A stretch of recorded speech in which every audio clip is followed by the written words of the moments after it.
Welcome into another episode of the Junkyard Dawgcast. This is a Stay Wolk UGA recruiting show edition with Jordan Hill. We have another, as always, a jam-packed show. A little bit, I apologize in advance for my voice, probably a little bit of an under-the-weather show as well. So for anybody listening, apologies in advance for the tone of my voice. But great show on tap. You know, we're going to get into this past weekend. I was at a 7-on-7 event, and I'll talk a little bit more in detail about what that was and who was there. A lot of Georgia influence at that event in Atlanta, really well run. We found out some news over the weekend. Five-star quarterback Jared Curtis, one-time committed to Georgia, will be making his final decision between Georgia, between Oregon. He'll have some visits that he takes before official visit season, so we'll get into all of the details there. Awesome interview with Georgia defensive back signee Daniel Okonkwo, maybe one of the more untold stories in the 2025 recruiting class because he committed to Georgia in the middle of the night, flipping from Northern Illinois, and we just didn't know a whole lot about him. So we get into some stuff with Daniel, and I think that'll be an interview that everyone really, really enjoys. As always, some good segments, predict a commit, arrow pointing up, and just looking ahead to what's next in recruiting. Before we get into any of that, Jordan, I know, and we'll talk basketball during this show. I know we will, but you were at a great basketball game last night. How are you feeling this morning? We are recording on Wednesday morning, by the way, for those that are listening. Doing good. And I was going to say, Ben, don't lie to the folks. Don't say you're under the weather. You were the one screaming in Stegman Coliseum. You are the reason that Florida struggled from the free throw line. And man, Mike White and those guys, they ought to pay for whatever urgent care you got to, whatever run you got to make, whatever throat lozenges, because man, you earned your keep.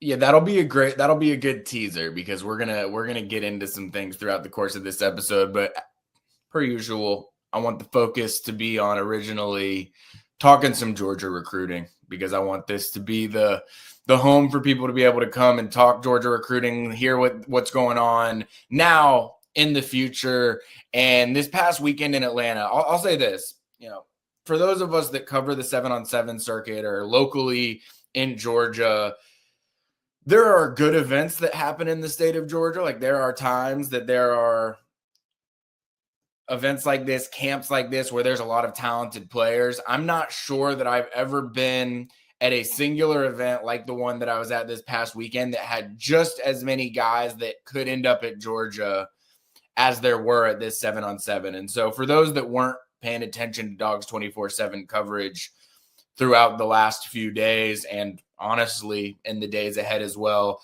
there was a camp at Morehouse College on Saturday, a 7-on-7 event called the Sevens, which is a relatively new venture. You wouldn't be able to tell it from being at the event. Like just for some context, for those of you that are super recruiting nerds in the weeds of 7-on-7, the 7-on-7 circuit, I mean, the best 7-on-7 teams nationally were at this event. Raw Miami is one of the best teams from South Florida. South Florida Express is one of the best teams from South Florida. Fast Houston's one of the best teams from Texas. All Gas is one of the best teams from Alabama. Cam Newton, 7-on-7 team, is well known within the state of Georgia. They're at the event. That's me not even getting into everyone. Elite 3, who we'll talk a lot about Jared Curtis. At one point, Jared Curtis was playing 7-on-7 for Elite 3. So just to paint the picture there, every top 7-on-7 program in the country, which 7-on-7 might be a foreign concept to people that aren't totally in the weeds on the recruiting side of things, but it is the off-season opportunity for all of the best skill players, quarterbacks, running backs, wide receivers, defensive backs, in some cases linebackers, to be able to just get some work in against a lot of the nation's elite. That happened on Saturday in Atlanta. It's Saturday and Sunday, for that matter, in Atlanta. It's not very often that you get this many elite of the elite Georgia football targets centralized in one place in the state of Georgia. So that was pretty cool. Awesome job by Mick Hamilton and his team with the Sevens to put on that event. I think it's going to be a great one in the years to come. But what I wanted to do is there were 8 players that were just at this event. There were 8 guys that are going to take official visits to Georgia. And so I really wanted to start just talking about those 8 players. We'll just get into the quick hitters. Like I always say on here, if you subscribe to Dogs 24/7, you're going to get a lot more in-depth coverage on each of these guys individually, overall comprehensive updates, but I did want to get into these 8 official visitors and just sort of some quick hitter items on each of them. So that first official visit week, I can't even call it the first official visit weekend anymore. I've been calling it the first official visit weekend because May 30th is when the back-to-back stretch of official visits really starts. May 30th, June 6th, June 13th, and June 20th. Those are going to be the primary official visit weekends for Georgia. I can't call it the first official visit weekend anymore because they will have official visitors May 16th for scavenger hunt weekend. I'll give a shout out over to our old friend Rusty Manziel. He reported earlier this week that actually for the G-Day game, I believe that's April 12th, correct me on that, Jordan, that weekend, there will be a few official visitors on campus as well. So I can't call it the first official visit weekend anymore, but the first official visit weekend of that sort of bombardment of recruiting stretch in May, June starts May 30th. And there were 4 guys that were at this event that will be on campus that weekend. That is running back Xavier Crowell from Alabama. That is defensive back Jordan Smith, who you picked for your Predict to Commit segment very wisely, I think, last week from Houston County. Just a little tidbit. Like I said, we're recording this on Wednesday. I'm actually going to be down at Jordan's school later today just to connect with him and Kayvon Conciaro about a few things as well. Ryan Mosley, wide receiver from Carrollton, Georgia. And then sort of the hybrid tight end, Caden Prothrow from Jordan, this is bad that I'm forgetting. They've won 3 state championships in a row. Bowden High School in South Georgia as well. A shout out to Bowden High School. You won 3 state championships in a row. One of the best basketball programs in the state. One of the best baseball programs in the state. That's just an oversight by me. I already said I'm under the weather. I'm not making excuses, but I already said that I'm under the weather. So with those 4 guys, all 4 of them will be on official visits May 30th. And quite frankly, I think you could see a world where more than half of those guys end up in Georgia's class. I think Xavier Crowell, who I did ask earlier this week if there's any relation to Isaiah Crowell, and he said that he gets asked that all the time. He's not aware of there being any relations, but he also understands that Isaiah had some family in the area and that there's definitely a possibility there. It's a running back from the state of Alabama. It's going to be a really difficult pull to get a guy that Alabama really wants, that Auburn really wants out of the state of Alabama. We know this. That said, Georgia is definitely going to take a swing at things. They've really put on the pressure ever since he reclassified from the 2027 to the 2026 class. He has a strong relationship with Josh Crawford. And I will say his first official visit will be to Georgia. In some cases, that can be viewed as harmful because he's going to have 3 to 4 other visits after he takes the Georgia visit.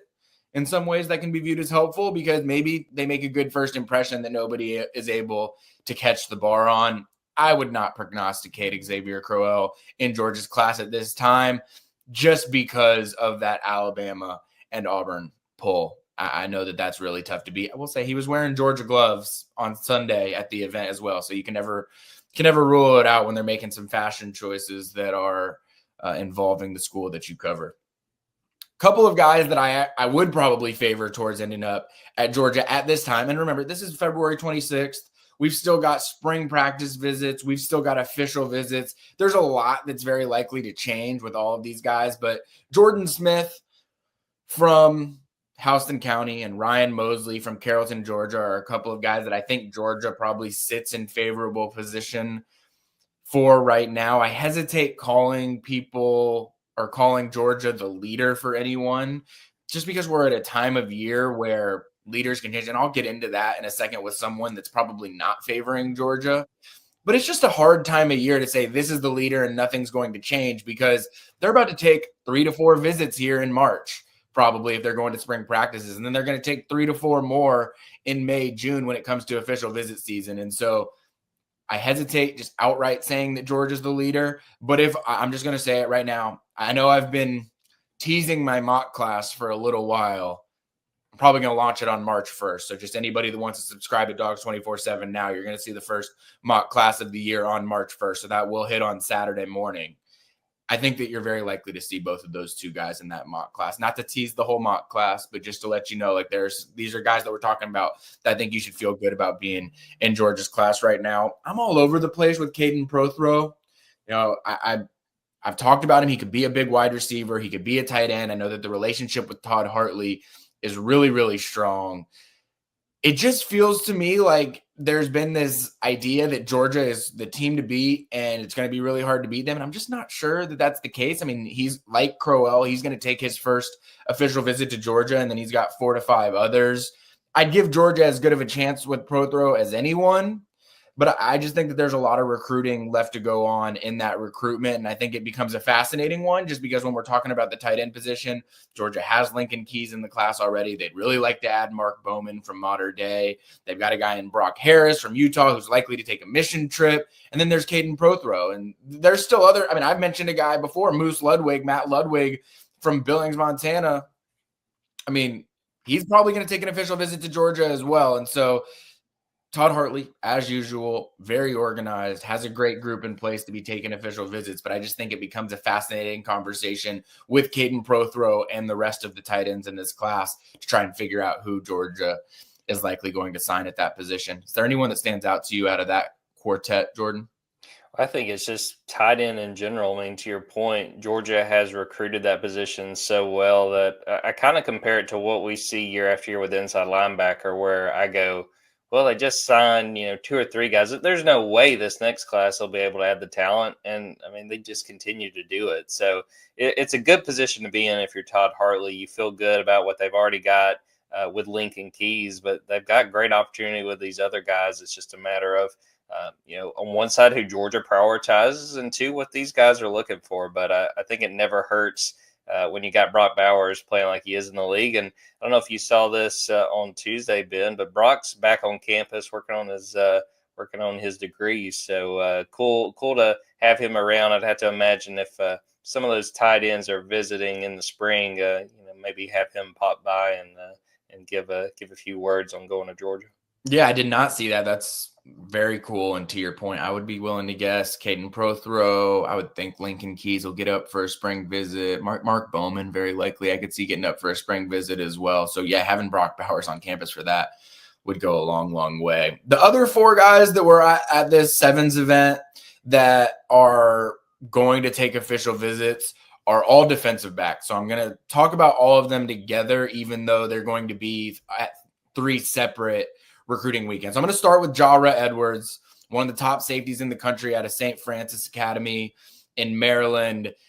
He visited Georgia for junior day. I talked to him after that visit. He spent an extra day on campus to be able to spend some time with coaches, go out to dinner with them. He said that he hears from Kirby Smart. He hears from Dante Williams. He hears from Travaris Robinson. He hears from off the field staffers. He mentioned David Cooper, who's one of Georgia's most influential off the field staffers. That's someone that he hears from on a regular basis. He will take an official visit on June 6th. This is someone Georgia really wants.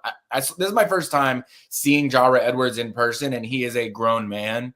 Like, I had a couple of people texting me, asking me for feedback about what I had seen from him. And quite frankly, his team was just getting smothered by Raw Miami, who's one of the best 7-on-7 teams in the country. But the thing that stood out to me is like I felt like I was looking at someone, aside from the fact he has braces. If he didn't have braces, it would be really deceiving. Aside from the fact he has braces, I feel like I'm looking at a guy that's been in college for 2 to 3 years already, just because of the way that he's built. He is very grown.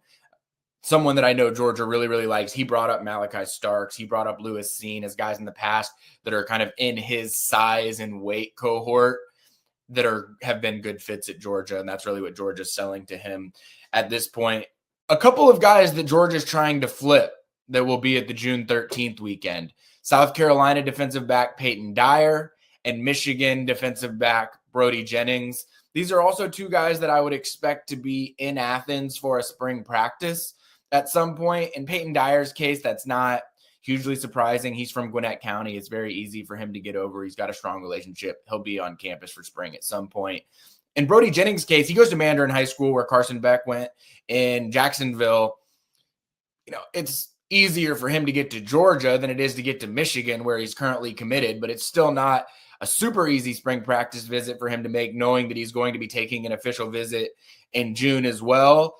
But I do expect Brody Jennings. He told me this weekend he's planning to come to Georgia for a spring practice visit at some point. And so You got Brody Jennings on campus for the Georgia Tech game in November. You're getting Brody Jennings on campus again for a spring practice visit at some point in March or April.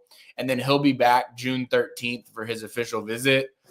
You've got to start taking this one seriously. I'm not saying that they're going to pull off the flip. In fact, Georgia's not even the only team trying to pull off this flip. Alabama's trying to pull off this flip as well. He'll take official visits to Georgia, to Alabama, to Michigan. But we got to start taking this Brody Jennings recruitment seriously. Georgia likes him a lot, and he, dating back to that Georgia Tech game, by the time he takes his official visit, he will have been on Georgia's campus 3 times in 7 months. The relationship with Dante Williams is really, really strong there. And I will say, I'm not saying that these are the reasons why Georgia makes recruiting decisions, because it's not.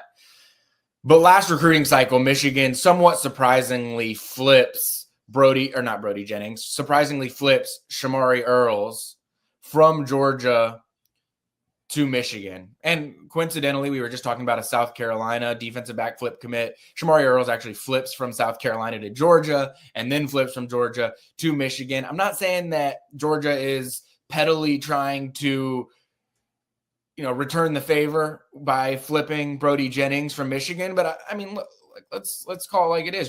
It stung a little bit that Shamari Earls flipped from Georgia to Michigan. Georgia would love to return that favor with Brody Jennings as well. Really long cornerback as well that I know sort of fits the prototype that Georgia likes at corner.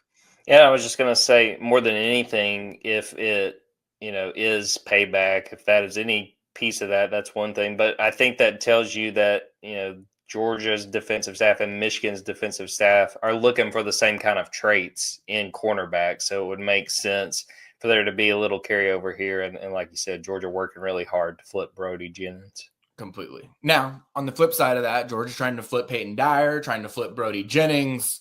They're experiencing some of the same on the other end of it. They've got Jontavius Wyman from Jonesboro, Georgia, committed. I believe he's been committed to Georgia longer than anybody else has been committed in the 2026 class. I think he was the first commit. Someone correct me on that in the comments section if I'm wrong about that, but I'm 95% sure on that. Jontavius Wyman, he remains committed to Georgia from our conversations this weekend. I'll say it because he said it. I wouldn't call it 100% commitment. I didn't want to quote it and blast it out there in a headline saying I'm not 100% committed, because I think it's a sleazy way of doing business on our end. But I'll just call it out here. I would not refer to him as a 100% soundly committed. I think that that's him being genuine and honest about it. I know some people will hear that and they'll say, oh, why do you even bother being committed? Why do you, whatever. It's don't be that guy. If you're listening to this show, you've been following recruiting enough to know that people that are committed to other schools before the official visit window are going to take visits to other places. If you've been following this show, you've been following recruiting long enough to know that guys will be committed to somewhere and still take official visits to other places. Let's act reasonably about how you go through intelligent, smart life business decisions during this time of your life. Let's be reasonable. Don't be the person in the comments section saying, oh, if he's going to take visits to other places, why even commit? Just don't. Yeah. I mean, the thing to me, when it's your team trying to flip a guy, you're all excited. But then when they try to do it to you, you're like, whoa, wait, no, that guy pledged. I did want to say, Ben, that, of the current commits, Jontavius Wyman is the longest committed July 27th, 2024. The only other guy that had been ahead of him, and we're going to talk to him, talk about him in a few minutes, was Jared Curtis, who had been committed in March 2024, though he later reopened his recruitment. And we'll get to that here in a second as well, just because I don't know if he ends up recommitting to Georgia. Does he get to be Georgia's longest tenured commit because he was committed before everybody else? Nah, I don't think so either. All right, but Jontavius Wyman, he will take 5 official visits to other schools than Georgia. And that's something just to keep an eye on. His last one will be June 20th to 22nd to Georgia. He rearranged his whole schedule to make it so that he would be at Georgia for that last weekend as well. I'm not even saying one way or the other, whether I think he'll stay or whether he won't. I'll tease my mock class again. He will be in my mock class on Saturday just because it's safe and he's in the class already and there's no harm in keeping him in there. I would say I could go either way. The school that I'm looking for on Jontavius Wyman, just to keep an eye out on, is Miami. Mario Cristobal has been personally involved in that recruitment, and I know that both of the DBs coaches that just got over to Miami, Zach Etheridge and Will Harris, who both came from Auburn and Florida, they're really high on Jontavius Wyman. I know that they would really like to pull off this flip from Georgia. So not all perfect news, but just something to keep an eye on. Of those 8 guys that take official visits, I'm going to go out on a limb and say at least half of them end up signing with Georgia. So that might be a little bit of a bold proclamation just because there's some legit dudes in that group. And I'm not even going to say definitively which ones I think it's going to be, but I think at least half of those guys end up signing with Georgia. Since we're on the defensive back front, I will call out a couple of guys. Tyreek Green, who I made my predict to commit last episode. I still feel pretty good about that one. I know that Georgia really likes him at safety. And then we've talked about him a good bit, both on here and over at Dogs 24/7 and nationally at 24/7 Sports. And I know that our Bama 24/7 guy, Brett Greenberg, has talked a lot about him as well. Jordan Edmonds, the cornerback from Sprayberry High School, he was going to commit on February 19th. He delays that commitment for what I understand as being a whole host of reasons. I definitely think he picked up an offer from LSU, which I think caught his interest. I definitely think Georgia was involved in saying, hey, we know you're probably not going to be committing to us if you're doing it right now. It wouldn't hurt anyone if you just wait. Like, you don't need to jump into these decisions. You're likely going to take official visits to anywhere that you're strongly interested anyways. So maybe just a little bit of patience is important. I joke, Jordan joked with me about it. Like, he wouldn't describe it as a school told him to not commit or hold off, but he got some encouragement from a variety of different staffs, basically saying like, hey, we wouldn't hate it if you just took your time on this one a little bit as well. So a lot of defensive back updates there. It's a big recruiting cycle for defensive backs. When we talked last cycle about how they were sort of flying by the seat of their pants, trying to figure some things out on the fly, I think they put a pretty good group in place last cycle, but they definitely have some work that they need to do in this recruiting class. And I think the defensive back is going to be one of the areas of emphasis in the 26 cycle. I did want to call out 2 guys that really stood out to me that I could see something materializing with them just because of the caliber of prospects that they are.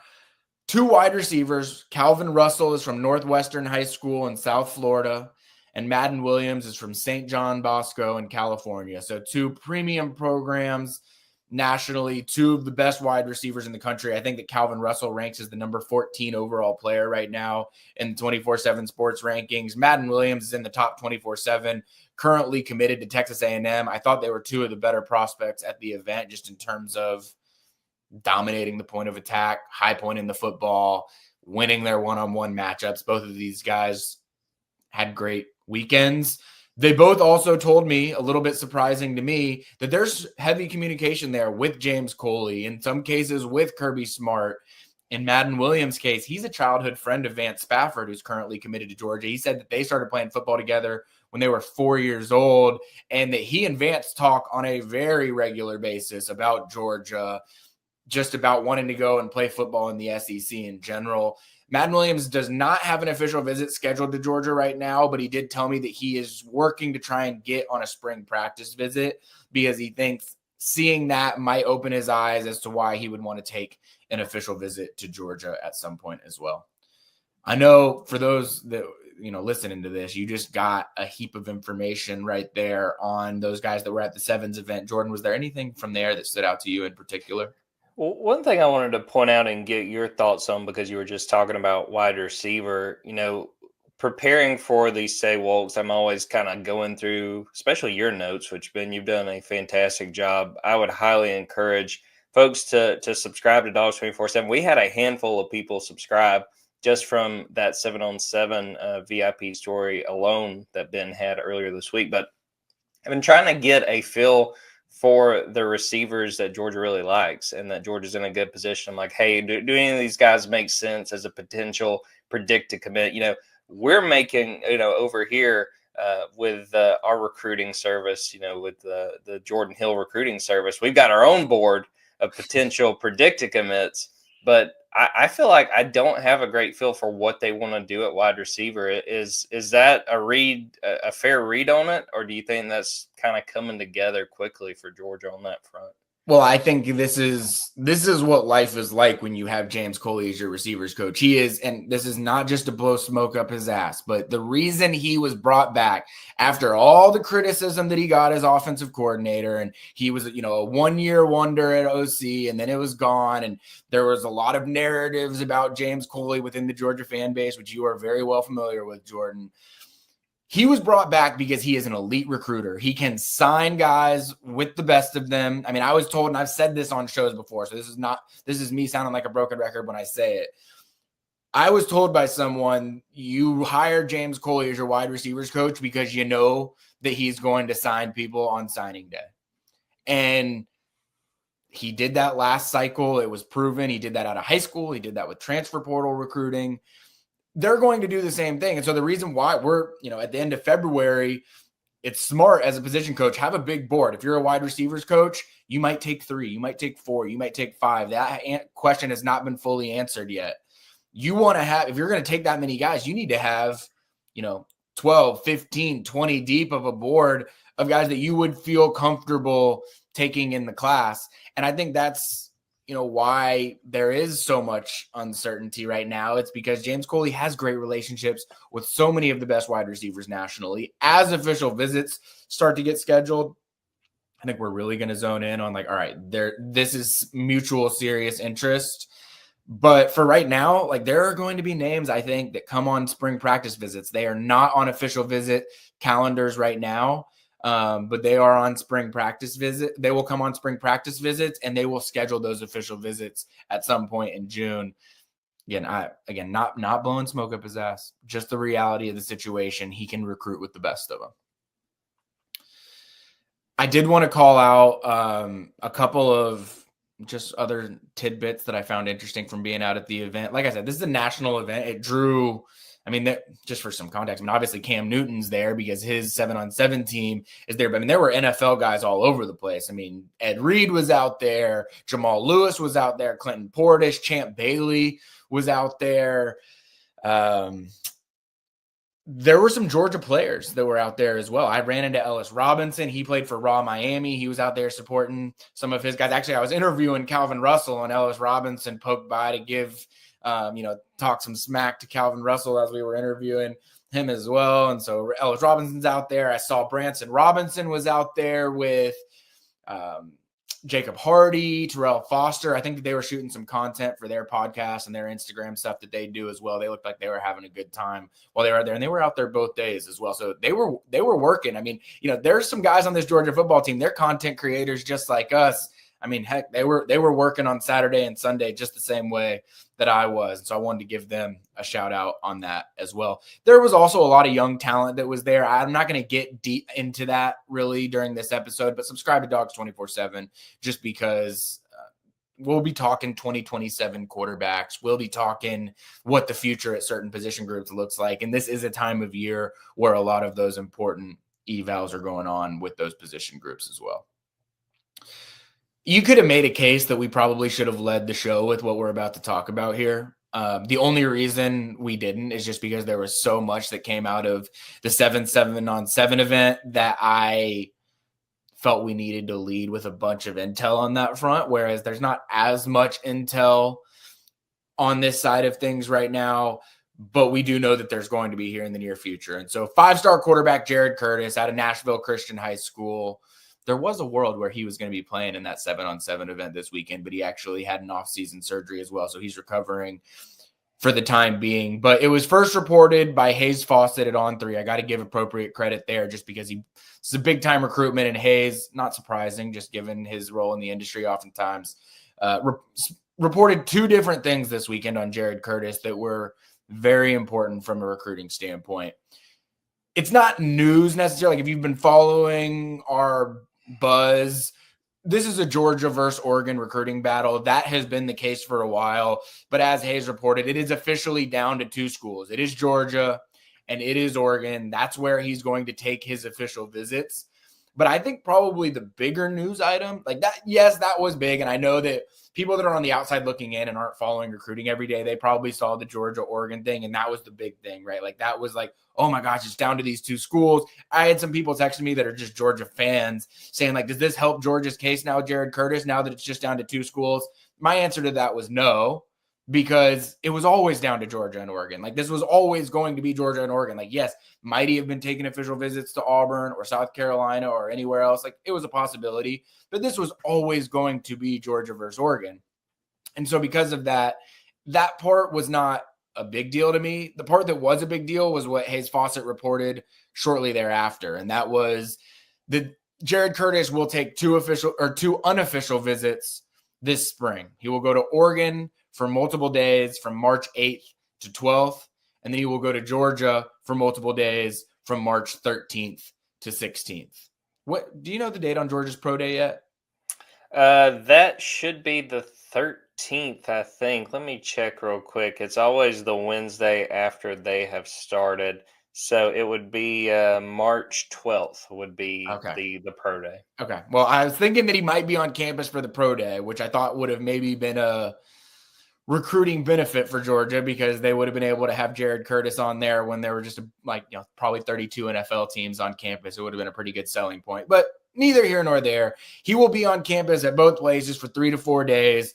These are unofficial visits, but let's be real about this. Like, let's think about these like official visits, because this is something I think he wants to make his decision before the summer. He understands the importance of quarterback dominoes as it relates to all of this. Georgia, Oregon, a couple of other schools are not going to be now those schools are probably going to be moving forward because they know they're not involved, but they weren't going to be making decisions until after Jared Curtis decides. Like, we'll get into some Georgia quarterback talk, but Georgia wants to see what Jared Curtis does before they move forward with any other quarterbacks. It's not dissimilar to last recruiting cycle. Georgia wanted to see what Matt Zollers was going to do before they move forward with Ryan Montgomery or Julian Lewis or whoever it was going to be. And so same thing goes for this recruiting cycle. Like, Georgia is, keeping relationships going with Landon Duckworth, Dia Bell, Jonas Williams, who just flipped from Oregon to USC, Jaden O'Neal, who's committed to Oklahoma, a guy that does not have an offer yet that I'm very, very high on. And I know that there is open communication there between Georgia, Bo Bentley, who Oklahoma really, really likes and might be involved in that Jaden O'Neal quarterback dominoes. Like, all of this is involved with one another. Georgia will not make a move anywhere at quarterback until they get answers on Jared Curtis. And so Jared Curtis, within 3 weeks, he will be on campus. He will take multiple visits. I think that Oregon and Georgia, whether the news or buzz about it is fully out there when he finishes up that official or that unofficial visit on March 16th, I think that both of those schools are going to have a good idea of who is getting Jared Curtis and who is not getting Jared Curtis, either when those visits wrap up or shortly thereafter those visits. I don't have intel on this, but I think he will make a decision well before that May-June official visit window starts so that he can be in the class. I think that would likely mean whichever school he commits to, he will take that official visit to and probably not take any other official visits. I really am viewing this March 8th to March 16th as that is Jared Curtis's official visit season. I'll give my take here in a second, but Jordan, what do you think? You think he ends up at Georgia? I can't help but just keep going back to the Oregon NIL train. Like looking at this, I think if I'm Georgia, you feel good. Obviously, you're one of the finalists. This is a guy you've had a relationship with for a long time, but I just default to Oregon because what back in the, Kirby likes to give Dan Lanning crap about, he can get all the Phil Knight money he wants. I can't help Ben but look at that and go, man, I think if I had to pick with no intel whatsoever, just reading, I'm not the recruiting guy. I don't have the ins and outs of it like that you do. But I'm like, man, it seems like it'd be very hard to beat Oregon in this situation.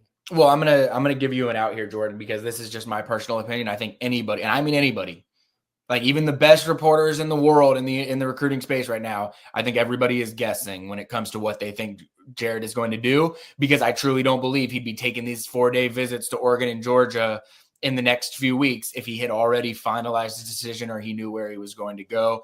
I think you bring up a fair point on the Oregon NIL side of things, the one thing I would probably push back on a little bit there is this is a quarterback. This is a recruitment that Georgia knows it's going, like, this isn't a cheap recruitment. Like, this is a recruitment that Georgia is going into knowing that they're not going to be getting a discount on Jared Curtis. There's a couple of other recruitments like that this cycle. I think Jackson Cantwell is another example of it, where I think the default oftentimes is like Matt, let's talk about Matt Zoller's last cycle. Like, that was a conversation that came up when he committed to Missouri. There was a lot of talk around like, they just had an NIL deal that nobody else could match.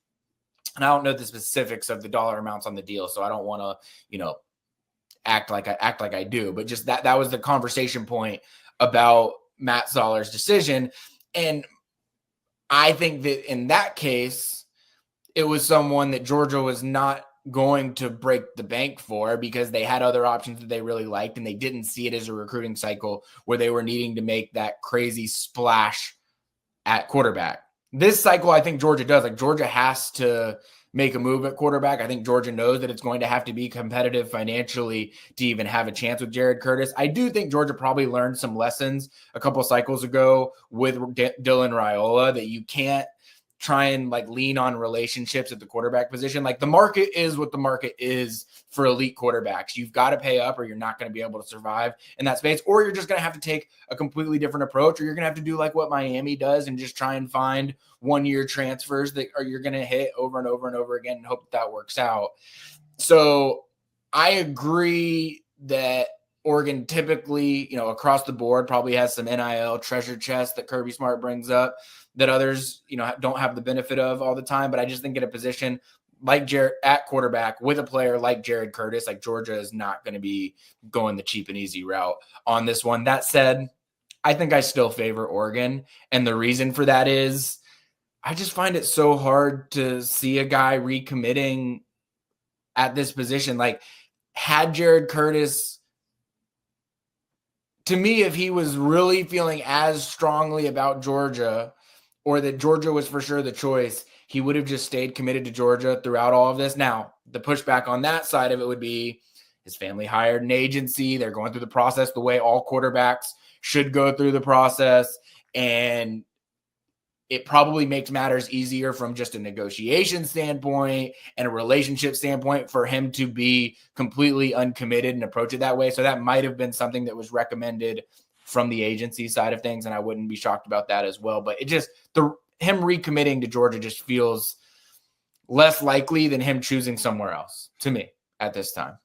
Yeah, it seems, I can't think off the top of my head. I know it happens, but guys backing off and then eventually recommitting to the school they were committed to. I mean, I will say, and Ben, you would have a better sense of it.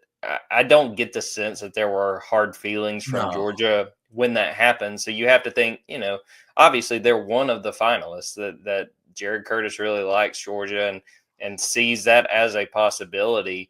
But yeah, I mean, again, I see Oregon as the team to beat, but Georgia's going to make their pitch, and it's going to be an interesting few weeks. I know that much. This is more of a tea leaves thing, but one scare factor for me as it related to Jared Curtis was Oregon had a quarterback committed already in Jonas Williams. He was actually Talon Taylor's 7-on-7 quarterback the last couple of years. And Georgia offered Jonas Williams at one point a couple of months ago.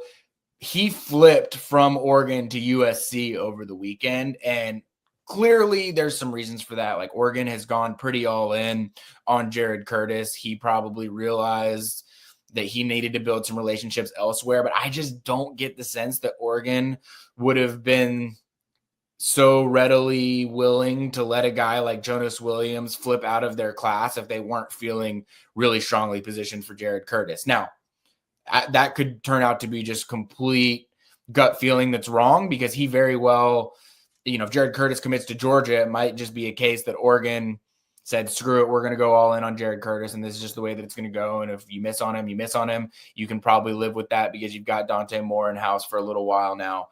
But that was something that happened that if I'm just tea leaf reading, I'm saying, that seems to favor Oregon to me. And again, that's not based on intel or anything, just based on sort of watching the way that these dominoes fall oftentimes. And the thing with Oregon, let's say that he winds up going to Georgia and then Oregon will probably just go pick off a quarterback commit from somewhere else. You know what I mean? Like it could very well play out where, like you said, that they're going all in on Jared Curtis, but like any team, they'll have a backup plan if he decides he's going to Georgia instead. Awesome stuff, Jordan. We are about to jump into the interview with Daniel Okonkwo. For those of you that are new here, you might be saying, Daniel Okonkwo, he's Georgia defensive back signee. He enrolls in May.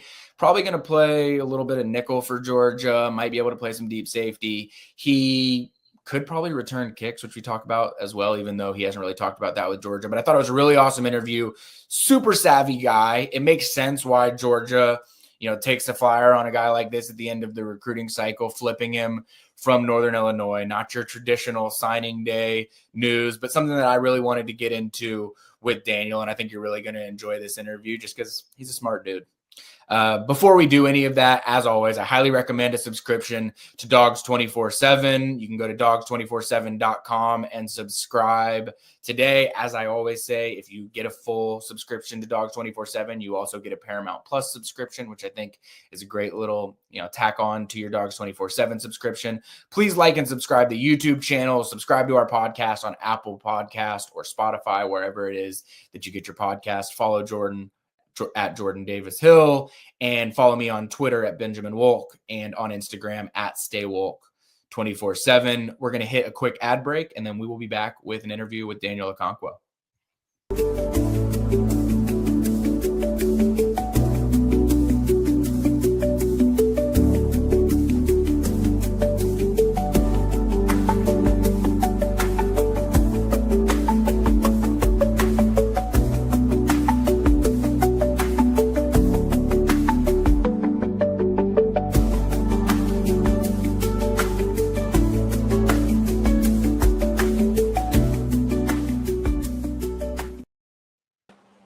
Welcome into the show. We have a very, very special guest, 6 foot, 190-pound safety from Hillgrove High School in Powder Springs, Georgia.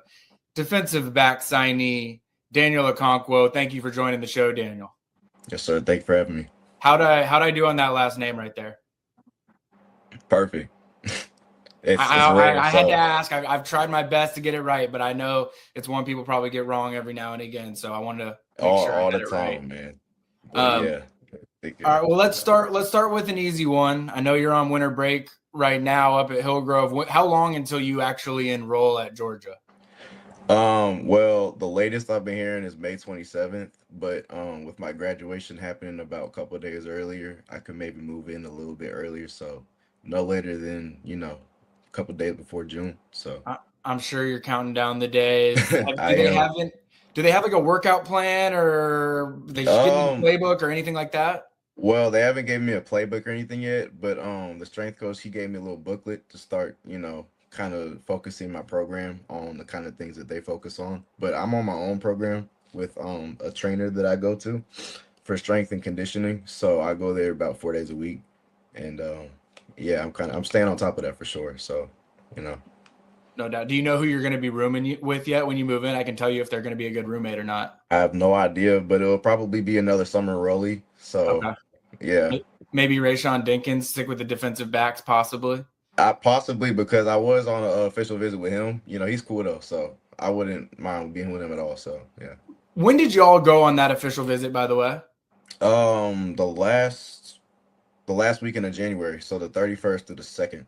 Okay, well, we'll get into that. I wanted to ask about that just because I saw you and Rayshawn were both up there, and I wanted to ask about that as well. So I'll add that into my line of questioning throughout the course of the show. Okay. But I want to take everyone, before we get into any of all of that, I want to take everyone back to the end of November. I think it was around November 20th range, if I'm not mistaken. You were still preparing for a playoff game at the time. Your coach calls you into your office and lets you know, hey, Georgia's calling about you. And we'll get into some of the other aspects of your recruitment here in a second. But I know you told me in the past you were surprised when your coach told you that. Did you think he was pranking you, or what did you think when he told you that news there at the end of November?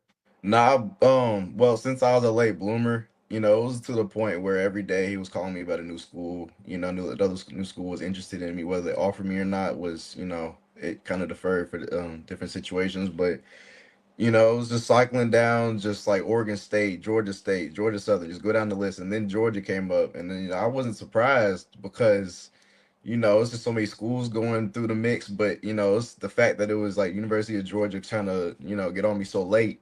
That's what was surprising about it. And that's kind of what caught me off guard about it. But it was something I was really excited about hearing. And yeah. I want to get into that story just because, and we were talking about this before we started the show. Like, I think it's a fascinating story. You mentioned, like you said it yourself, late bloomer. I think your first offer was June 16th from Bryant University, even Northern Illinois. I think they came in around September. You committed to them in October. And before I get into the Georgia side of things, which we'll get into, what was it about Northern Illinois specifically? I mean, you were about to go all the way up to Chicago to play college football. What was it about the Huskies? It was probably the best opportunity I had at the moment. And they came to me and they were they're not basically, but they were really deliberate and they were like intentional on what they wanted. They were intentional about me, and they were recruiting around the area a lot, and I was the first person they came to. And they said to me that they came to me first for a reason. They tried to get me as a steal, try to keep me undercover, and they really kind of value me more than I feel like I was valued to other schools. So well, they somehow, I don't know how they kept you undercover like they did as long as they did, because my gosh, once you turn on the tape, it's pretty obvious. I mean, I will shout out Northern Illinois, though. I know that they run a great program. In fact, I know I got a friend of mine, Chris Hightower, is on the strength and conditioning staff up there, and he actually cut his teeth as an intern on the Georgia strength and conditioning staff. So I know they've got good people up there. I will say, maybe too early in the interview for me to bring this up, but Northern Illinois did beat Notre Dame this year, and Georgia didn't. Do you have any comments on that? I don't. No comment. Maybe they. Yeah, I don't know. Beginning of the season versus last game of the season. I don't know. I have no comment though. So yeah, no comment. No, that's probably a smart choice. That's why they brought you on. They needed that flavor to get him over the hump against Notre Dame. All right, so Georgia calls you before that UMass game. I know they wanted to get you up for that game day visit. You get up on that game day visit. What happened on that visit that really helped Georgia's case and showed you that they were more serious about you than maybe some other schools were? Because they're trying to build relations quick. A lot of kids were up there to just watch the game, and they were just there to have, I guess, numbers on the field. I don't know how Georgia really recruits, deep in. I'm not a recruiter, but the way they came at me versus the kids to my right and left is that they were trying to build relation, and they were trying to, get me around and see as much as I could, considering now that I know, since I had like such a short, timeline to make a decision to come to them. So yeah. Now, my understanding, even after that visit, and I know that we've talked about that visit, and like you felt the love from Georgia, and it felt like they were taking things very seriously, but you were still waiting on a call from T-Rob, from Dante, and like you were waiting, you wanted to see what answers you were going to get from them. And there was still a very high chance you were going to sign with Northern Illinois on December 4th. How did it all play out from there? Like, how did it get to the point that you actually signed with Georgia? Well, from game day until December 4th, about 2-3 schools called me. 2-3 schools called me about, offering. They were serious about me. And it was just more schools to put into the mix because Northern Illinois was starting to get, I was starting to get a little second thoughts about it, because this is like a 4-year, something that you got to commit to. So I was kind of, just evening out, just weighing out the pros and cons of everything. And, UGA came in late. They came in actually the night before signing day. The night before signing day, I had a call with my DB coach at Northern Illinois. He was making sure I had all my papers good. He was making sure everything was set for December 4th so I could sign. And, it was a done deal. But it was really late. It was about 11 o'clock late on December 3rd. Coach T-Rob called me. He gave me the rundown, and he basically said, you don't got much time, of course, but, you can flip the switch right now and be a dog. So I couldn't turn it down. What it sounds like a stupid question probably, but like what ultimately was it that made you feel comfortable being like, all right, this is late in the game. I have had this relationship with Northern Illinois, but there's just something that feels right about Georgia. I mean, it's closer to home for one. It's more higher competition, way higher competition, higher development from what I've seen.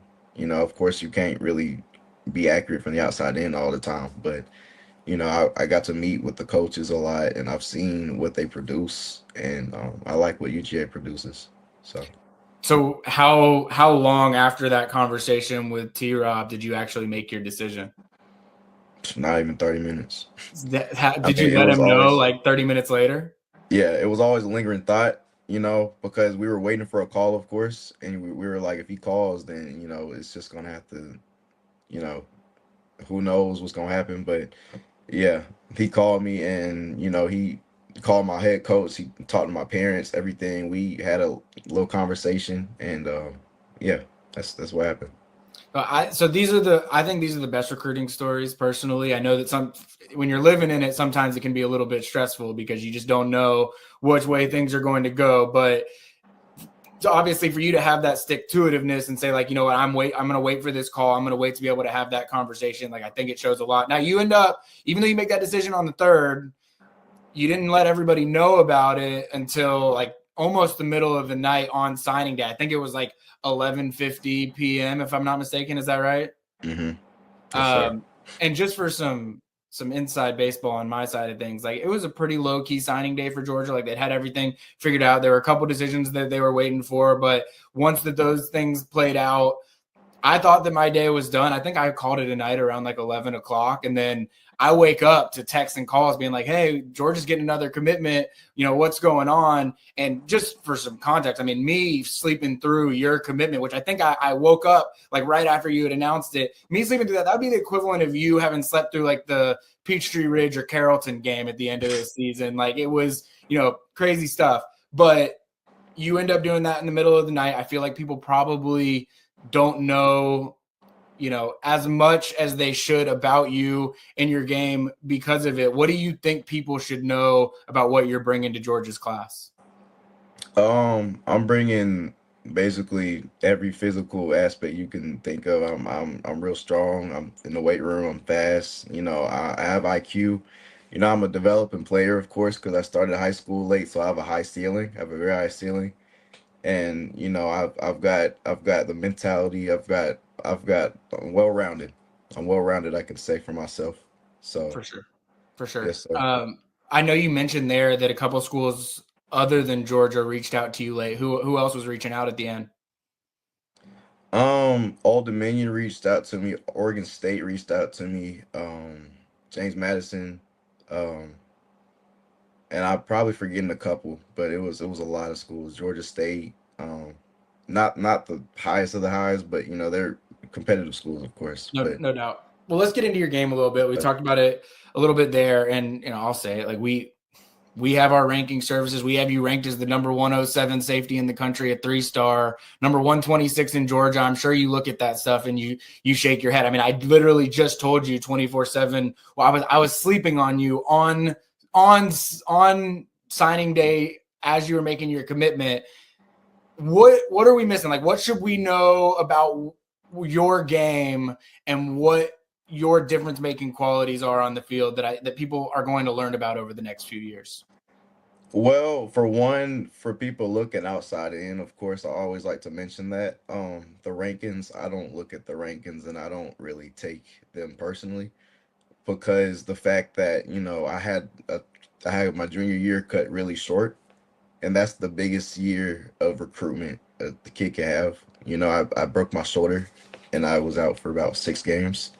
So I didn't have much film, and the coaches couldn't come in. They had nothing to evaluate, but they still saw the little bit of tape that I had, and they were still interested in talking to me and building relationships. But they just couldn't. They couldn't pull the trigger because it was kind of like taking too big of a risk, considering they don't really truly know who I am. But the coaches tried. My high school coaches tried as hard as they could to get me, but it just wouldn't work out. But what people would expect to see from me, you know, as I said, you know, speed, strength, IQ, you know, and just great, um, and just the whole nine. I'm well rounded, and I bring positive. I bring positive energy to the locker room. I don't do anything that I shouldn't be doing. I'm somebody that's gonna draw. I'm like a magnet. I draw positive energy towards me. So, and I spread it. So, yes, sir. Well, if you need any proof of that, just go turn on the senior highlight film. And for anybody that's watching on YouTube after the interview, we will share some of these clips as well. But I went through it over the last week, and I mean, just looking at the first 5 clips of your senior highlight film, you got a 99-yard house call on a kick return, contested interception on a deep shot, running back on a quick toss, going for the pylon. You stuff his face into him, keep him out of the end zone. I think you house call another kick return. I think that one was only 95 yards. And we also need to have a conversation about just how disrespectful you are to kickers when you turn on the gas there at the end. Because both of those clips, the kicker never stood a chance. I think another one, you bait the quarterback into just one of the more ill-advised throws that I've seen just in open space. And again, that's just the first 5 clips. Like, there's 10 more minutes where that came from. I want to start with the kick return stuff. Have you talked with Georgia about doing that at all at the next level? I haven't talked to them about much except playing safety and nickel. So, Okay, so I was gonna ask about that. We need to get in their ear about giving you a look at kick return. I mean, you watched those first 2 clips. I think you had one in the Carrollton game too that you were like a shoelacase I almost tackle broke away out from that house one calling too. too. All right, so you're gonna make your money at safety, make your money at nickel. I'm assuming on the official visit that you just took, you had a chance to break down a little bit more where they see you fitting in defensively. Like, just talk ball with me a little bit. What have you and T-Rob and Dante and any other defensive back coaches talked about in terms of where you fit into this Georgia defense? I mean, we haven't had much deep conversation. Of course, we haven't had much time to talk. He's busy, I'm busy. We were real busy on the visit, but mainly what me and him been talking about is star, safety, nickel, but for primarily nickel. So he wants me to start training as a nickel, of course, when I'm working with my defensive back coach and, just getting my mind right to play down there, So that's all I can say about that. Yeah, no, I love that. Is there anyone, are there anybody in the league now or college guys that you've watched in the past where you not necessarily, are comparing yourself to them, but you try and emulate pieces of their game or you like elements of their game that you want to incorporate into yours? Honestly, Jesse Bates. Okay, yeah, I like Jesse Bates. Go It's not. Are you an Yeah. Atlanta sports fan through and through? I am an Atlanta sports fan, but that's not only because like it's not a biased thing, but I really just like how he plays. His swagger, he's a playmaker, and I like to study him a lot. Even though he's maybe he's up top more than like in the box. He's still a safety as well as me. So you still got to have those traits so you can show them on both parts of both positions. So for sure. I did want to touch on this because you brought something up that is a huge part of this. And you had the collarbone injury or shoulder injury your junior year. You started playing football your freshman year. You had to show a lot of patience with these major football programs and, sort of going through the ringer, for lack of a better term, the last 2 weeks before signing day of like learning what the process is like and how it goes. You've seen it, you've lived it. I mean, if you were giving advice to 26s or maybe 27s or 28s where they're not where they think that they should be or they're not being recognized the way that they should be, like, it as well as anyone. Like, what advice would you give to people that are in similar spot to the spot that you were? I could give a million, but the biggest one is that it's never too late. A lot of kids, even friends of mine, they always complain and they're always like really nervous about the fact that they're going into their senior year.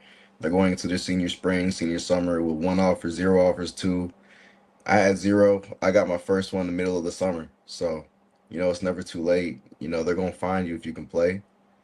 But the biggest obstacle for me was the fact that I was late to the process, and every school that came knocking on the door, a lot of them couldn't really give me an opportunity because of the fact that their room was filled. But, they were really interested in me, but it was just unfortunate events that the fact that they couldn't take me because, the DB room was full, or they couldn't take me as a corner or say, like, they couldn't figure out a spot to put me into the signing class because of the fact that their rosters was full because it was so late. But I say that not to make people nervous about the fact that a late recruiter or a late bloomer can do something like I did, but just stay down and be patient, and it's never too late. I think it's great advice. And I mean, you said something there that I think is brilliant. Like if you can play, they'll find you.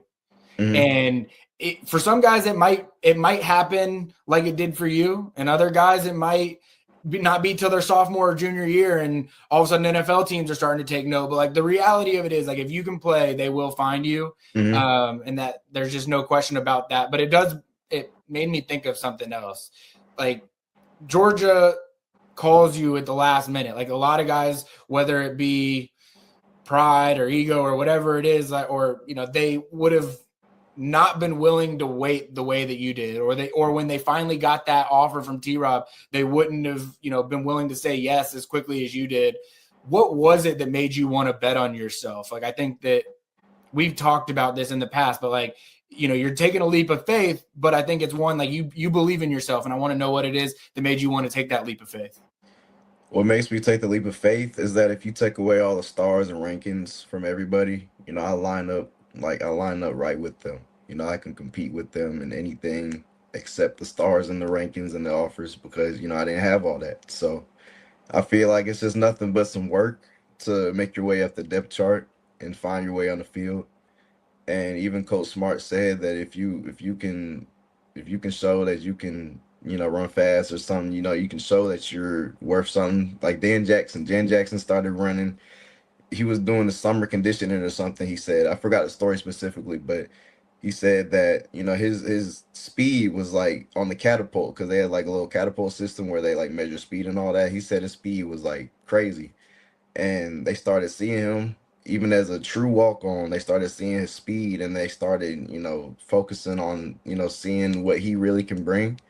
And look at him now. He's about to go to the NFL. So that's also one thing that I think about. But the biggest thing is, I can line up with any one of them. So love that. All right, so I know football wasn't your first sport. I know you've been playing baseball your whole life.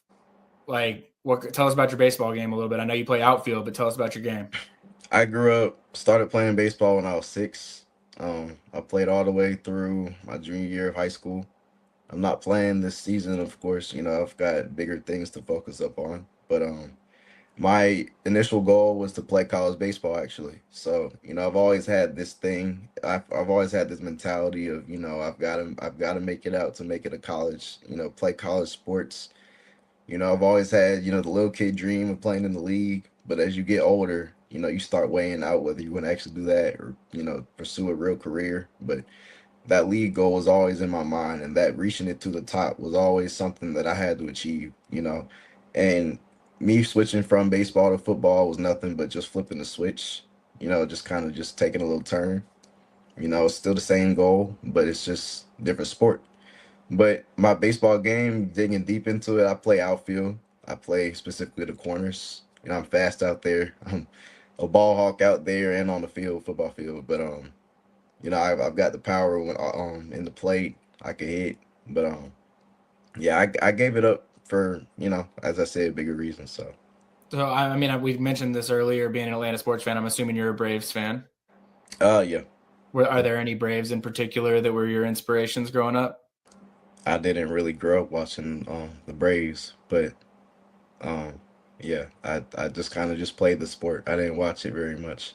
Okay. But, all right. Looking back, Ronald Acuna, Yeah. kind of the biggest, everybody's gonna say that, but Ronald Acuna. So yeah, no doubt. All right, cool. So I do gotta ask this let me actually circle back to the official visit stuff, just because you had your official visit here. I guess it was about a little less than a month ago. What did you get to experience on that visit or learn about Georgia that was new for you after? I mean, it's different. You'd already signed and everything, but like, what did you learn about Georgia? How they take care of their players. They have every tool that you need to stay healthy, recover, rehab. If you get injured, they'll take care of you.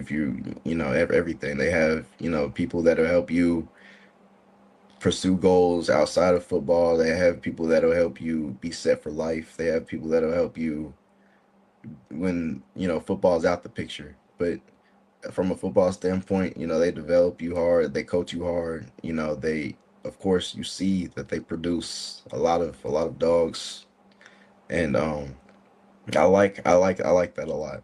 So I feel like I'll be going into that, and I'll be very very pleased. All right, couple last things, and I got to get into this one in the interest of fairness.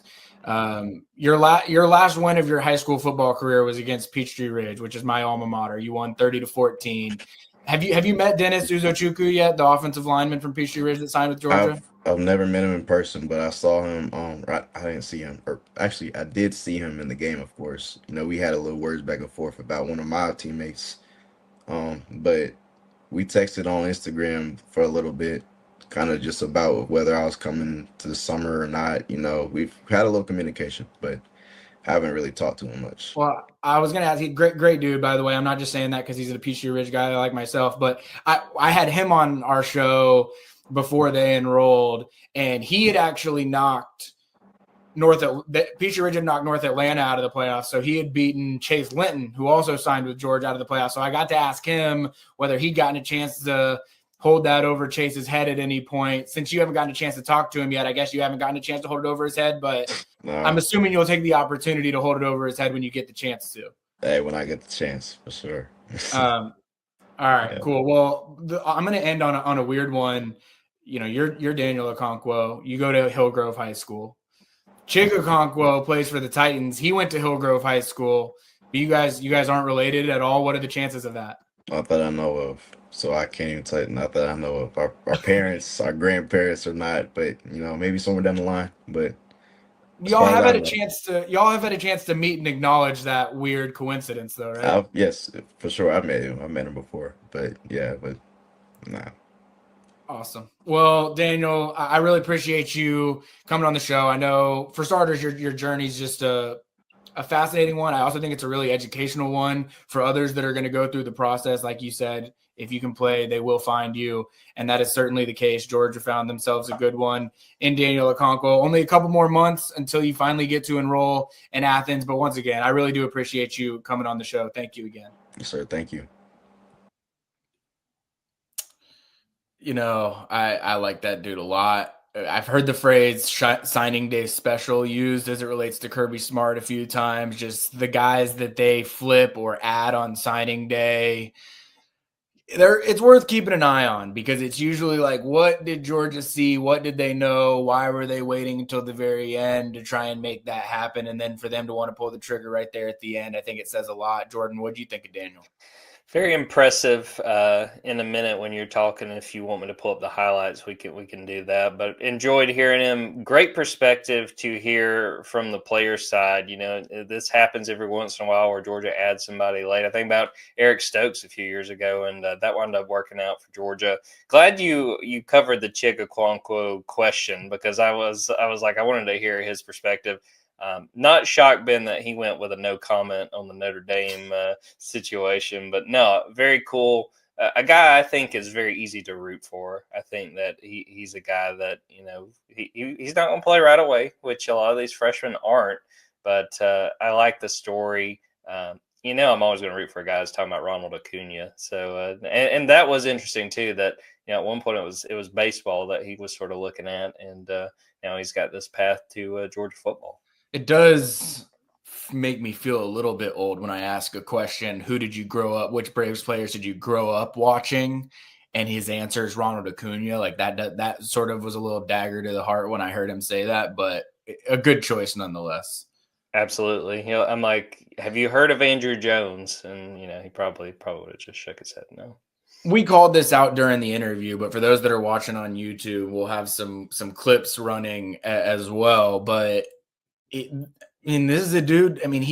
Jordan mentioned Eric Stokes. I think that Javon Bullard had something similar, and I don't know if he was on signing day specifically, but it was a late ad with Javon Bullard. And like Georgia just has a knack for finding these sort of under the radar defensive backs from the state of Georgia that are just really damn good football players. And Daniel mentioned it there. He he started playing late in his freshman year of high school. He misses most of his junior year because of a shoulder collarbone injury. Like, he was missing the beginning of his high school career when he's really learning and developing. He's missing his junior year, which what he called out is his really important recruiting year to get exposure and also get a lot of those offers from college staffs. Yet you wouldn't know, like, when you watch him play, he's always in the right place. He just has those instincts that would make you, and I think part of that is probably his baseball, like being an outfielder. You just have some natural ball tracking ability and natural instincts that come along with that. And I think you see all of that. You see that on special teams. I think this is going to be a special teams star for Georgia, whether that be as a kick returner or not, which you saw in those clips. I think he had 2 kick returns, almost had a third for a touchdown just during his senior season. There was a clip there where he was on punt block where he gets a piece of a punt and blocks it. I mean, this is just a dude that can really do it all. And I just tend to think that these weird, random late ads that Georgia has, especially in the defensive backfield, they just have a tendency to work out for the Bulldogs. I thought it was interesting, too, to hear him point to Dan Jackson as a nice inspiration. It's something that I really hadn't thought about. But, I mean, yeah, what a great guy to look at and say, look, this guy was overlooked. You know, I think you pointed this out before, Ben, that Kirby's like, we didn't even really seek him out as a walk-on. He just kind of showed up. So I thought that was cool to hear, you know, a guy that's coming up that's like, hey, Dan Jackson's a great example. Let's go try to do what he did at Georgia.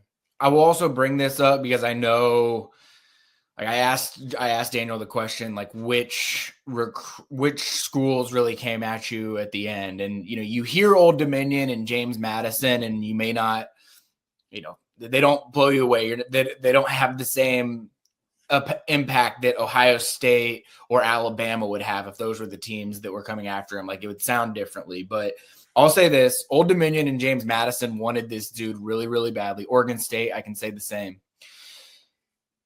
These are 2 coaching staffs at the Group of 5 level, Old Dominion and James Madison, that Power 4 programs think very highly of. I mean, I would point to Old Dominion, James Madison, Liberty. Like, there are some G5 programs that when you see an offer go out, others, the antennas go up at all these Power 4 programs and say, ooh, what'd they see? Did they find a guy? And so don't just think because it's James Madison or Liberty or Old Dominion, like, just trust me. In my conversations with a lot of Power 4 coaches, they hear those offers from those specific places, and it makes them say, we need to look into this one a little bit more. And that's definitely something that happened here as well.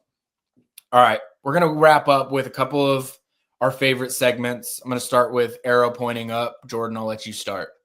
No, I want to set you up because I think you got one that I think we'll talk about a big week for Georgia basketball.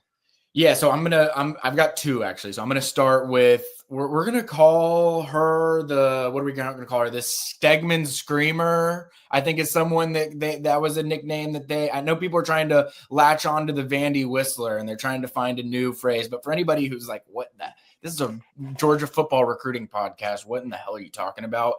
Georgia had a big win last night. Like I said, we're recording on Wednesday morning. Tuesday night, Georgia has a massive win in basketball, I would almost argue like a must-win game against the number 3 team in the country, which is just never a situation you want to find yourself in.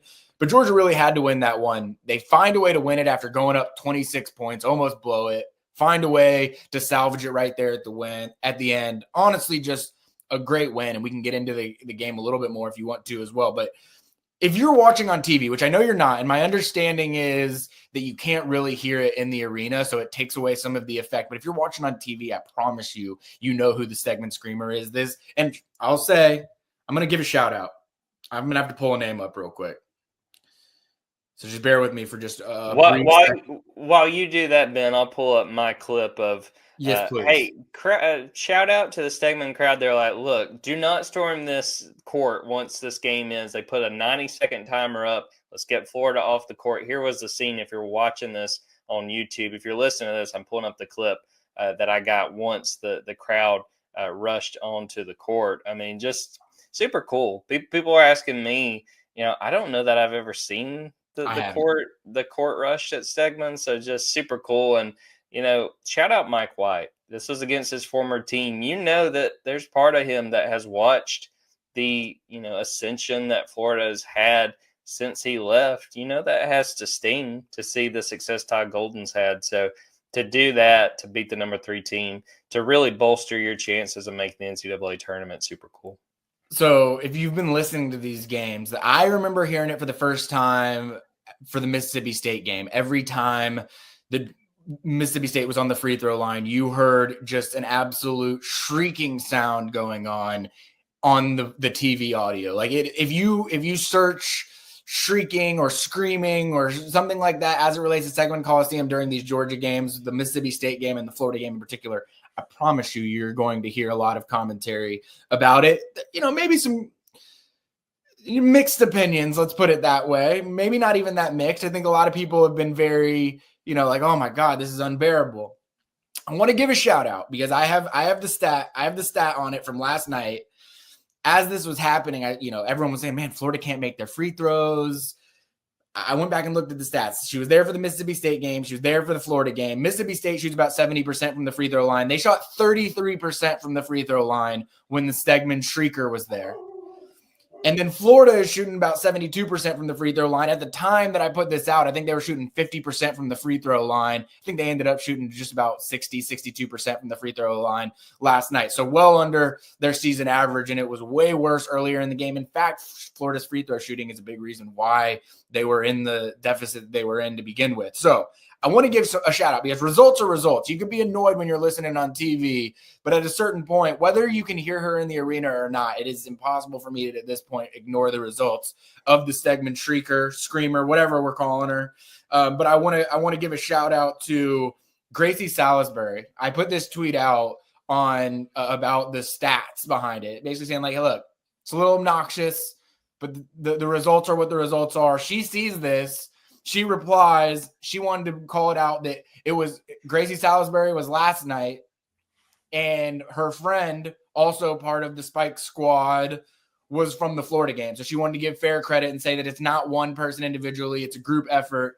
But it's hard to deny at this point the results that they're seeing, and they're going to need to be there for the Vanderbilt game at the end of the season as well, because that's going to be a must-win too. We salute your service. What an act! You want Stegeman Coliseum. You want the fans to play a role. Gracie and her friends, I think they're really stepping up to the plate. My second arrow pointing up is we'll just talk. I feel like this is going to be a theme on this show, but just talking NIL, talking rev share. You mentioned it right there. Kirby Smart and Josh Brooks did everything that they could. I wish I could have witnessed this. I wish I'd been there to see this, to prevent the fans from storming the court until everyone on Florida had gotten off the floor, because that's where the fine is coming from.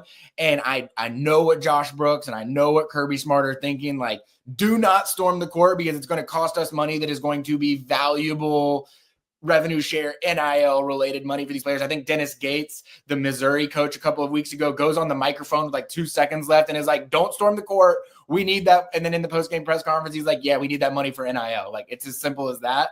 It's a new world that we're living in. So I wanted to call those two guys out for effectively allowing the storm court or court storming. Didn't feel like it affected the environment too much, but also saved the dollar. I'm pretty sure Kirby was like putting his fingers together at one point, like, hey, it's going to cost us money. I thought this was probably about a month ago. I think it was Vanderbilt's athletic director had told like the fans, like, hey, don't storm the court so we can have a really good team next year. And that argument didn't work, but I like that. Like, hey, do you want to see us beat more top 5 teams? Then stay in the stands. And, I said, unless I was like getting ready to graduate, maybe if I'm graduating, I'm like, look, I got nothing to lose. I'm not going to watch this team next year, or I don't have the grades. I'm not going to be back next semester. I just got to go for it. Yeah, that's right.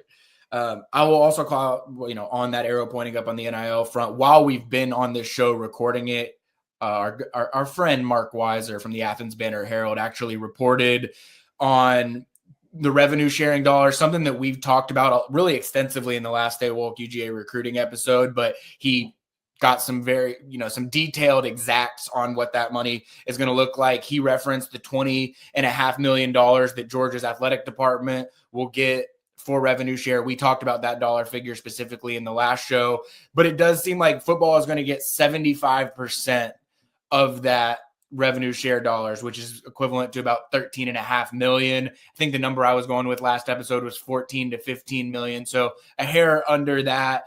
They'll try and offset, 7 to 8 million with that above the cap. And I'll shout out Ross Dellinger as well, just because he from Yahoo Sports does about as good of a job as anyone when it comes to reporting on these things nationally.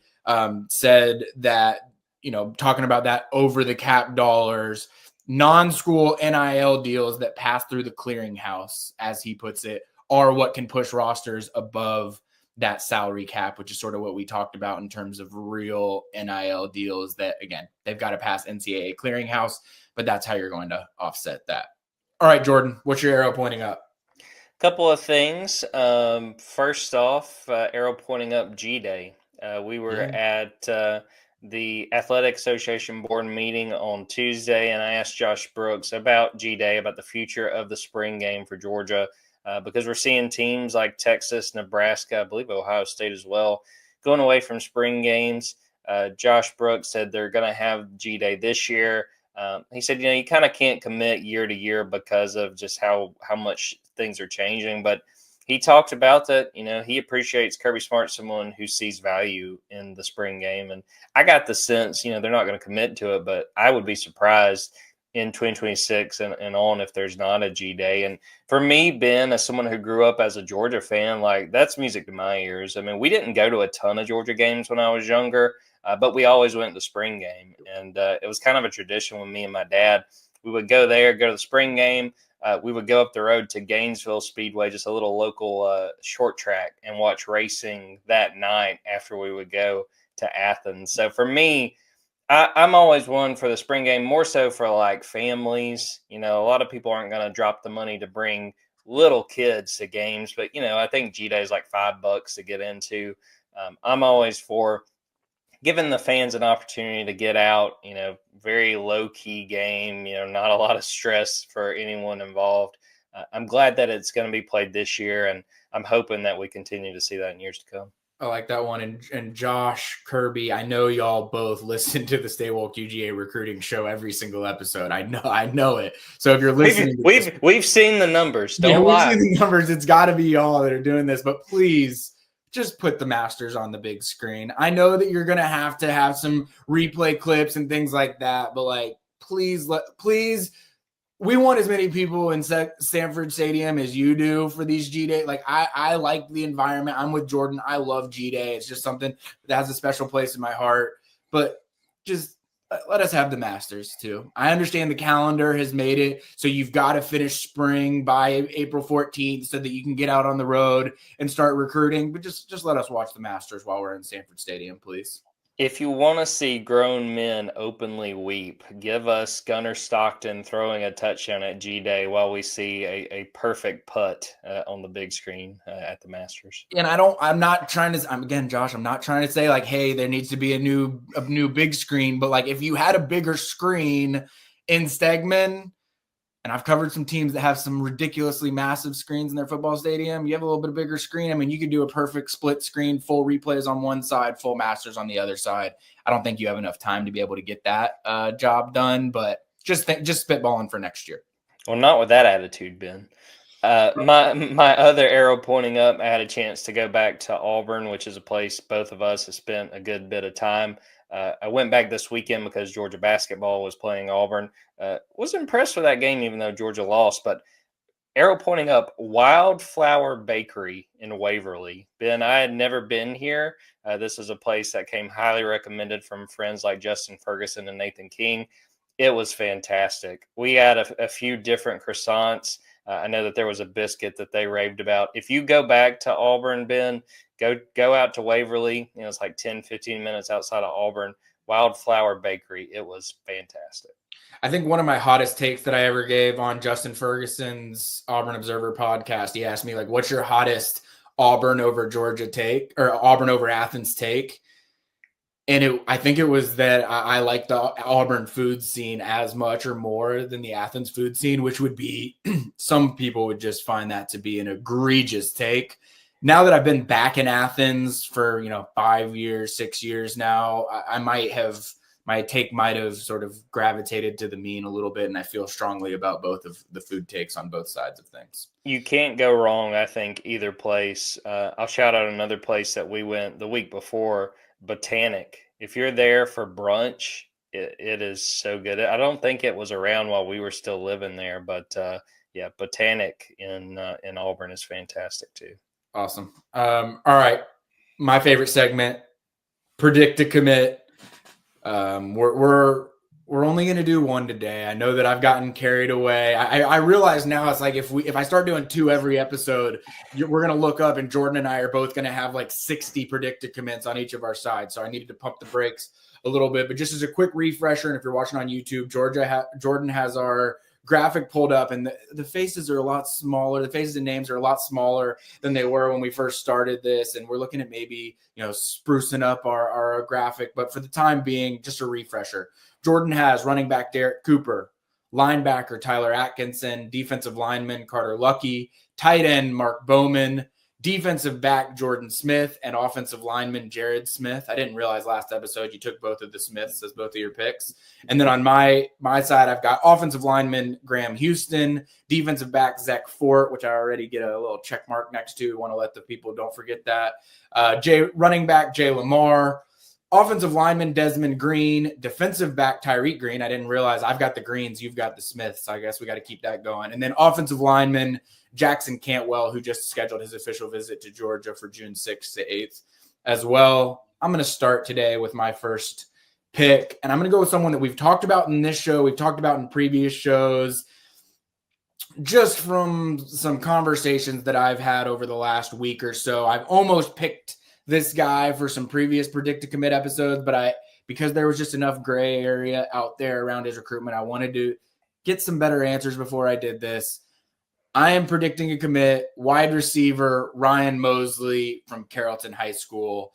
Every time I see this guy, he seems like he's gotten bigger than the last time that I saw him. I mean, this is a legit 6'3", 6'4", 205-pound wide receiver. I think he's probably about 195 to 200 right now. But I think when you're seeing this guy in college, like 210, 215 is a realistic size that you're going to be seeing him play at. He runs track, so he moves really, really well. He's on the Cam Newton 7-on-7 team who actually beat Raw.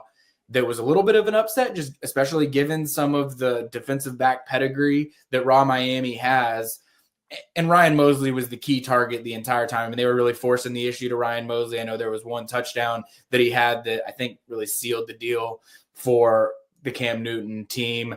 Great relationship with James Coley. I know that he was talking with James. I talked with Ryan this weekend. He was talking with James Coley on Friday night before he ended up getting up to Atlanta for that event. And so this is a regular communication that's going on. He'll take that official visit to Georgia May 30th to June 1st. And even though South Carolina is hanging around, Texas A&M is hanging around, I think Nebraska will get an official visit as well.